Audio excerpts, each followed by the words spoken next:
As countries around the world begin to ease their coronavirus restrictions, a lot of people are wondering whether or not we'll go back to the way life was and the world was before the coronavirus. So we want to bring in Peter Engelke. Peter, you are the Deputy Director and Senior Fellow at the Atlantic Council. And we're not talking about, life in the U.S. or your day-to-day life, but we're talking about, the world and the U.S. on the world stage. So the relationship between U.S. and China on the world stage was, I don't think it could be categorized as being particularly positive. The U.S. and China have been in an ongoing spat over trade and the rules surrounding trade for quite some time. And there's, I think was and still is a rising concern in Washington-based foreign policy circles about what China's intentions are on the global stage, and whether or not China is going to become a full partner in the sort of within the international system, or whether or not it will turn into a rival to the United States and possibly even eventually into an adversary. And so that was where the U.S.-China relationship was, I would say, before the pandemic struck. So I think the question now is, how is the pandemic changing that relationship looking forward? How might it change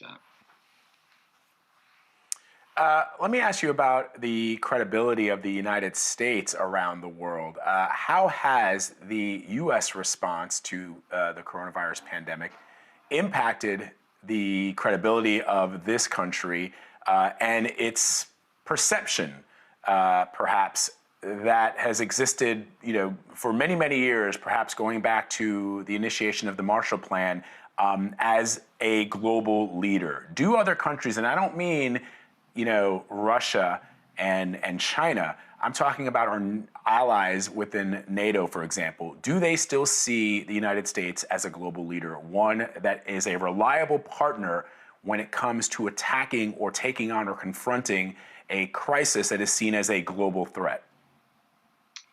Right. So you're absolutely correct in that after the Second World War, the U.S. and its partners at the time, mostly European, but also some East Asian partners, and eventually expanding to many other parts of the world, the U.S. led an effort to build out of the rubble of the Second World War a set of institutions, a set of alliances based around the premise that cooperating and coordinating is better than fighting one another. And that world has benefited, the world that the U.S. led and created after the Second World War was to the enormous benefit of not only the rest of the world, but also to the United States itself. And historically, the U.S. has played this role, and you're absolutely correct in that our allies and partners in Europe, in East Asia, in Australia, New Zealand, et cetera, have looked to the United States for leadership consistently during the post-war period. The question, and I think you're phrasing it the correct way, the question now is the U.S. still seen in that light? And I think that it is framed appropriately. It is a question, as in, are we still that reliable partner? I think the answer is right now, the world wants us to be that reliable partner. They want us to step up. They want us to lead. And the question is, will we do so? Thus far, the United States is not doing particularly well when it comes to handling the pandemic in terms of number of cases, number of fatalities, sadly. And, not only are we going to be able to be looked at in terms of how we're going to handle this problem going forward in terms of the public health fallout, the economic fallout, but also critically what are we going to be doing on the foreign affairs front? And in my mind, it is a question. Are we going to continue to go and bolster our historic leadership position, or are we going to be going in another direction wherein we do not take up the mantle of leadership? To me, that is the central question that we face. So that was almost sort of a conversation, I think, a little bit that was happening even before the coronavirus, as, President Trump continued to sort of push his America First agenda. And there was always a concern that where there's a vacuum, another country will slip in, particularly China. China had this major setback with the coronavirus, but they've turned the corner, and we find ourselves increasingly dependent on them, particularly for medical supplies. Is there a possibility that China really benefits from this?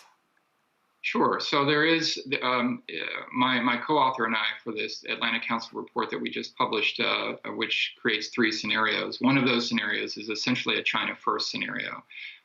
where the outcome is as you describe, where China recovers faster and it manages to look better in the eyes of the world compared to the U.S. and its historic European allies, so that China, its economic recovery is quicker than ours, but also it goes on a foreign affairs offensive, if you will, in terms of trying to tie other countries closer into its orbit relative to what the U.S. and Europe are able to do, or I should say not able to do in this particular scenario, wherein we struggle economically, Europe struggles economically, and we don't step up to engage in our own, if you will, offensive around cooperating and coordinating with other parts of the world. So yes, to answer your question, it is entirely plausible that China may actually come out stronger relative to the United States than before the pandemic hit, and that is a real risk. So I guess, Peter, what's the most likely scenario here? Is there hope?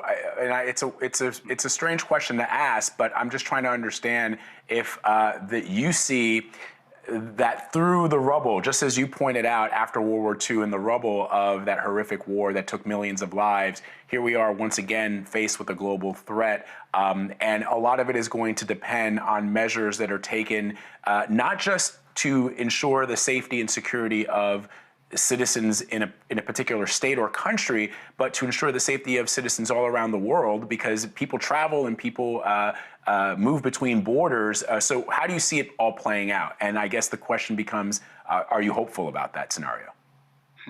Well, I think we need to be hopeful at this time. I mean, I don't want to minimize what we're facing. There's almost no one left alive on Earth who survived or was alive, I should say, at the time of the last truly global pandemic, which was the Spanish flu of 1918-19. And none of those people, frankly, will remember it because they would have been very, very young. It is important to stay hopeful amidst all of this. And it's important to stay hopeful because although there's real downside risk that this pandemic is going to create a lot of economic dislocation, certainly the public health effects are severely consequential, including mortality. And there is real geopolitical risk as well. By geopolitical risk, I mean a fracturing of global alliances, a fracturing of global partnerships, and up to and including the possibility of conflict amongst major powers. But by the same token, the reason why we wrote our report, again, we have three scenarios in there. Two of those are negative, and one of them is positive. And the positive one is a message that the Atlantic Council, my institution, consistently reinforces in everything we do because we believe in it, which is that cooperation is better than not cooperating. Cooperating is better than not cooperating. And the world needs U.S. leadership. It needs leadership of the U.S. in concert with not only its allies and partners, again, historically Europe, historically some East Asian countries, and some in the Pacific Basin and elsewhere in the world. But also we need to be working alongside those countries that we don't necessarily define as allies, so we might even define as rivals, including China, in order to get to a more cooperative future world, one in which not only are we addressing the sources of the pandemic, so for example, we're eliminating sources of future pandemic risk, but we're also beginning to address other kinds of real systematic risks in the international system, including, for example, climate change and other kinds of risks that we know are on the horizon and that we know are coming, but that will require true coordinated efforts to solve.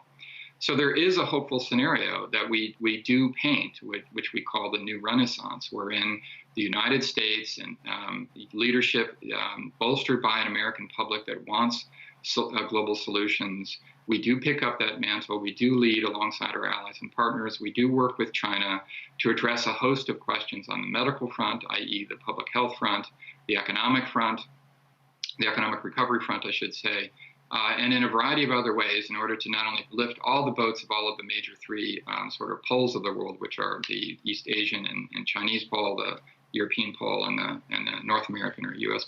pole, but the rest of the world too, including the global South. And so we do paint a very hopeful scenario, but in order for that to happen, that will require leadership from the United States. There is no substitute for the United States still in this world that we inhabit. We think that there is a way out of this, but it's going to require some vision. It's going to require some willingness to engage. I guess, again, going back to what we started this conversation with, the question is the United States prepared to do that? It's an excellent question, and I guess it's to be continued. But we enjoyed having this conversation. Peter Engelke, thank you very much. Thank you both. I appreciate you having me on.